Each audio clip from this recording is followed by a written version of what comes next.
હું ધોરણ 6 માં અભ્યાસ કરું છું. આજે હું તમને વિદાય વિશે બે વાક્યો કહીશ. બા, દાદા, આચાર્યશ્રી, માનનીય શિક્ષકગણ તથા મારા પ્રિય મિત્રો, તમને સૌને નમસ્કાર. આજે એક વિશેષ દિવસ છે, કારણ કે આજે આપણે વિદાય સમારંભનું આયોજન કરી રહ્યા છીએ. આજે આપણી શાળાનો છેલ્લો દિવસ છે. હવે આપણે આગળના ભવિષ્યનું પગલું માંડીશું. શાળા પછી આપણે સૌ અલગ અલગ દિશામાં પ્રવેશ કરીશું અને જુદા થઈશું.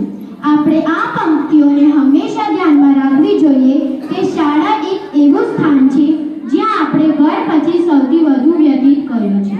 ભલે આપણે જુદી જુદી જગ્યાએથી આવ્યા હોઈએ, પરંતુ શાળામાં આવ્યા પછી બધા સમાન હતા, કારણ કે આપણે સૌ એક જ ગણવેશમાં રહેતા હતા. આપણે શાળામાં રડતા રડતા આવ્યા હતા અને જ્યારે શાળા છોડી રહ્યા છે ત્યારે પણ આંખમાં આંસુ છે. હું મારા આચાર્યશ્રીને ધન્યવાદ કહીશ કે જેમણે અમને શાળામાં ઘર જેવું વાતાવરણ આપ્યું. અમારા શિક્ષકો જેમણે હંમેશા અમારું ભવિષ્ય ઉજ્જવળ બનાવવા પ્રયત્નો કર્યા અને અમારા સપના પૂર્ણ કરવા માટે સહયોગ આપ્યો.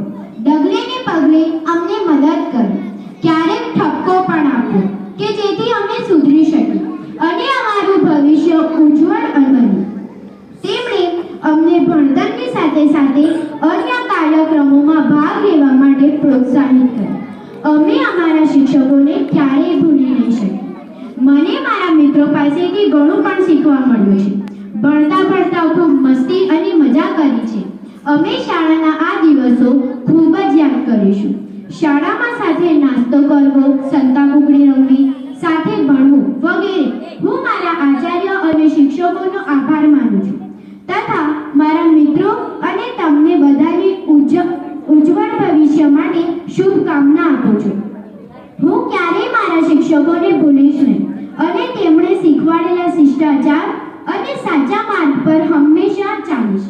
અંતમાં કહીશ કે વિદાયની આ પળ ઘણી કઠિન છે, પણ સાથે સાથે સૌની મનોકામના પૂર્ણ થાય તેવી શુભકામનાઓ સાથે મારું વક્તવ્ય પૂર્ણ કરું છું. ધન્યવાદ.